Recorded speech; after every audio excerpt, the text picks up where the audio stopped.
Hey folks, this is Vince with Dan's Gaming Addiction, and today we're going to quickly check out the Rookery. This is a game that you can find on Steam for about $10, and it's one of those chess-like games in the sense that, well, if you know how to play chess, you'll be able to jump into this without too much trouble, but there are some special rules, and there are some unique ways that chess is handled in this game, and I've covered a lot of these, and I haven't really found one that I really like, but I like them all in their own unique way, if that makes any sense. And I think the same can be said with this one. This is a rogue-like in the sense that you will be able to put pieces into your squad at the beginning of a fight, and they will be spawned on the battlefield. You've also got some reinforcements that you can put on the field at any time. And then you've got the bench, where you kind of have extra pieces that are hanging around that you have no room for. But you can use your gold to buy new things from the shop, to buy upgrades, that kind of thing. And typically, a typical battle plays out like this. You have so many moves to capture the enemy king. And checkmate in this game is non-existent. You actually have to physically take the king. So you have to first set up a checkmate and then take the extra move to actually take him when the time comes. So that's your goal.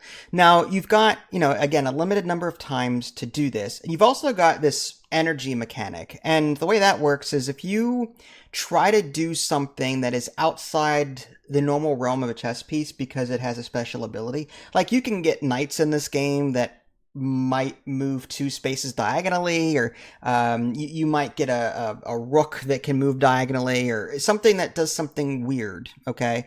If you try to move those pieces, the pieces or the spaces on the board will be highlighted blue instead of green. And when that happens, you have to use up one of those energy, resources. Now, you can get more energy. You start with this jar thing, brain in a jar. At least I did. And every time you move the piece it wants you to move, it will award you with 3 energy or something like that. You can also rewind time. You have a limited number of blue crystals, and you can use those to rewind time. After a match is over, if you're successful, you'll be able to pick your rewards. You can also choose between 3 relics or whatever, and these are permanent buffs that you get. And of course, you can spend gold to unlock more relic slots, and there's also consumables that you can get as well.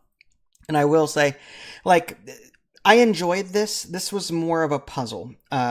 This is more of a chess puzzle kind of game because, again, you are limited in moves. So it's weird because in a normal game of chess, typically you can play around if you want. You can play defensively. This is a game that forces you to make the most of what you got, but it gives you some special tricks to kind of make up for that, which is kind of cool. And like a roguelike, you're going to be progressing through a series of levels, getting to a boss of some kind, and then defeating said boss. And my playthrough wasn't difficult, but you can choose your ascension level. I think there's 0 through 8 or something like that. You can give yourself less energy. You can pretty much give yourself a whole bunch of different debuffs in order to make the game harder. So there is a difficulty. But I will say, oddly, that the tutorial setup that was there to teach me the game was more difficult than me just creating a whole new run. I don't know what it is, but I had a heck of a time beating the tutorial, just the first map, the first encounter.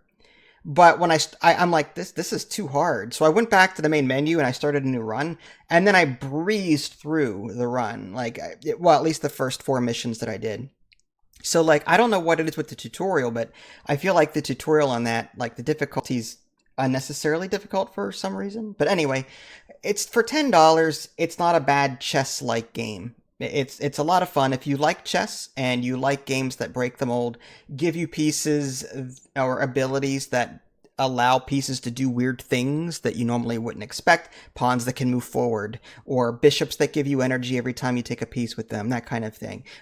Being able to spawn units out of nowhere, that via reinforcements. That's a similar game to there's a Bug House or something via Lichess that you can kind of do that with. So yeah, this game's pretty good for $10. I'm glad I got the chance to play it, and I look forward to playing more of it. This is Vince. Thanks for watching. Catch y'all next time. Take care.